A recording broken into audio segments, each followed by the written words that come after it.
بسم اللہ الرحمن الرحیم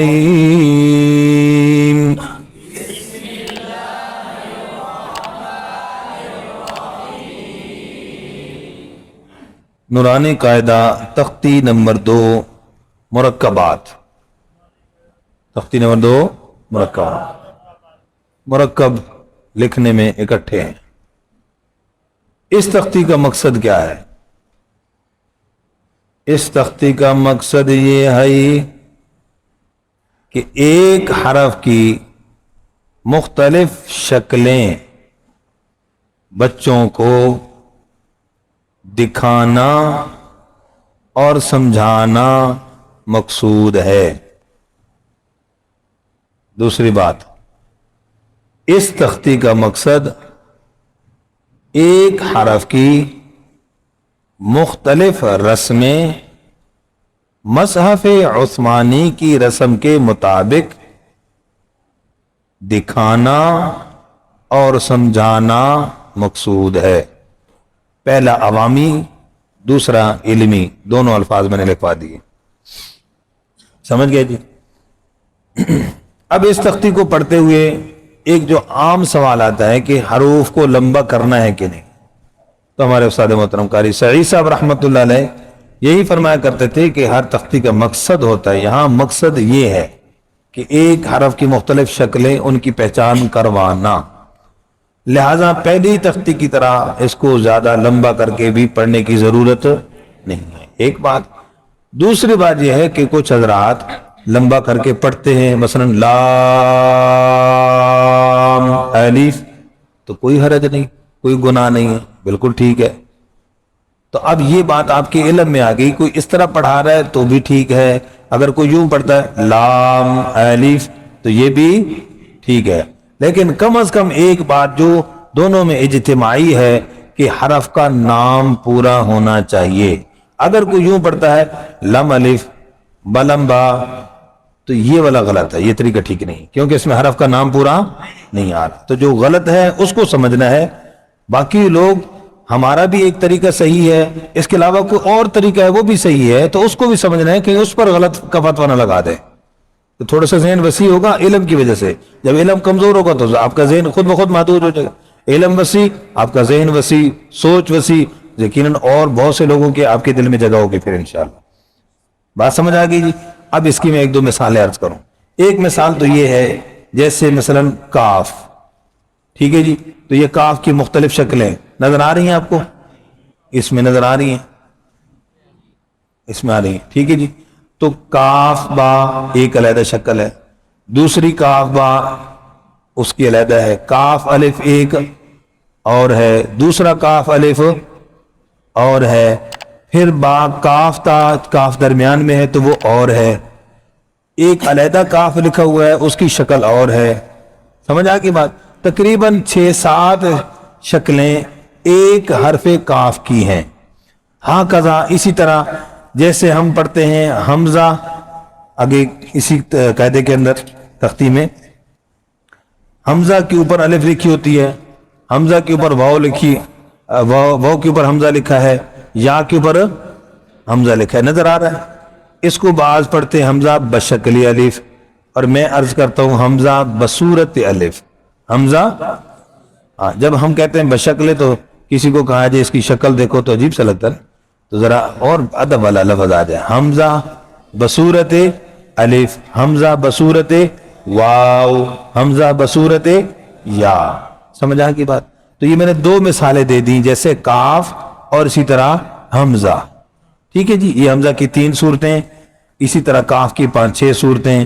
ایسے جو ہا ہے، ہم جس کو 2 آنکھوں والا ہا کہتے ہیں، تو وہ 2 آنکھوں والا ایسے بھی لکھا ہوتا ہے، 2 آنکھوں والا اس طریقے سے بھی گول بھی لکھا ہوتا ہے، اور بس اوقات تا ہا تو اس طریقے سے بھی ہاں لکھا ہوتا ہے، جیسے جامع تو آخر میں ہاں ایسے لکھا ہوتا ہے.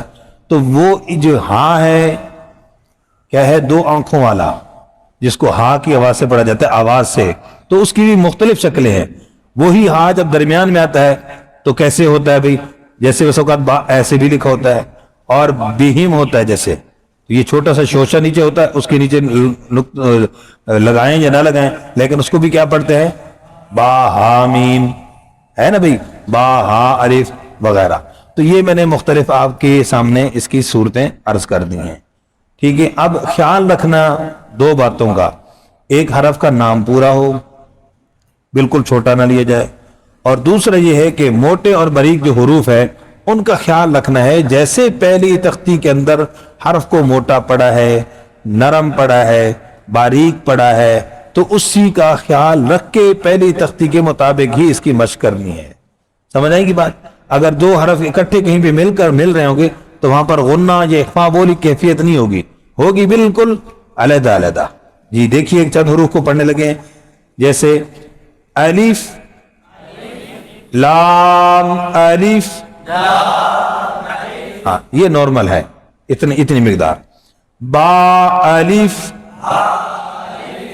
لام ہا، با لام با. تو ایک یہ طریقہ بھی ہے، با یہ چھوٹا ہے، با لام با. تو یوں بچے کے ذہن میں ایک آئیڈیا آ جائے گا کہ جو چھوٹا ہے اس کو یوں پڑھنا ہے، لمبے کو یوں پڑھنا ہے. ٹھیک ہے. تو یہ بھی ایک طریقہ ہے. اسی طرح کاف الف، کاف با، با کاف تا، تا کاف سا. جی اب ایک بات، جہاں کاف کے اندر یہ جو بیچ میں نہیں شوشہ سا ڈالا ہوا کاف کا، یہ والا ٹھیک نہیں ہے، یہ مصحف عثمانی کی رسم کے خلاف ہے. اب قاعدے والوں نے کہی، انہیں چھاپ دیا ایسے. تو یوں اس کی سمجھنا کیسے ہے کہ یہ جو کش والا کاف ہے جس کو ہم ڈنڈے والا کاف بھی کہتے ہیں، تو یہ شروع میں اور کیا ہے بھائی درمیان میں یہ ہوتا ہے، اور جو یہ جس کا چھوٹا سا شوشہ ہوتا ہے نا، یہ آخر میں ہوتا ہے، پر درمیان میں اور شروع میں یہ شروع اور درمیان میں ہمیشہ کش والا ہے. اور اگر درمیان میں جیسے تا کاف سا میں لکھا ہوا ہے تو یہ عثمانی رسم کے خلاف ہے. ایسی پورے قرآن میں کہیں مثال نہیں ہے. سمجھ آ گئی بات؟ جی شاباش. اب اسی طریقے سے موٹے حروف پر توجہ دیں، جیسے نون صاد. شاباش. توجہ میری طرف دیکھیں گے، تا واد، تا طا. مجھے دیکھیں گے، تا جیم، نون خا. تو اب نون تھوڑا سا لمبا، خا چھوٹا، نون خا. با میم، اس کو بم نہیں پڑھنا. ٹھیک ہے. شاباش. نون یا،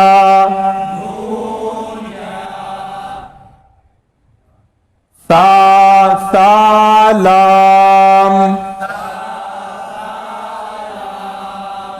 نون با نون. شاباش. سمجھ آ گئی بات؟ ہا سا، خو با، تا ہا تا. برابر تین ہو گئے. یا جیم با. شاباش. جی اب اسی طرح جیسے با خو تا. موٹی حروف پر توجہ رہے، ایسا نہ کہ بو با کو نہیں کرنا. با خو تا، یا ہا با، با ہا میم. شاباش. خو زال. جی خو زا جیم را صاد با طا با ضاد الف وا الف. یہ اشارہ کر رہا ہوں تاکہ بچے کو بھی توجہ رہے. وا الف عین جیم غین حا جی قاف واو شاباش فا قاف لام یا فا حامیم. جی تو حمزہ بصورت الف پڑھیں. حمزہ بصورت الف حمزہ بصورت واو حمزہ بصورت یا تا میم تا. یاد کریں گے انشاءاللہ. جزاکم اللہ خیر.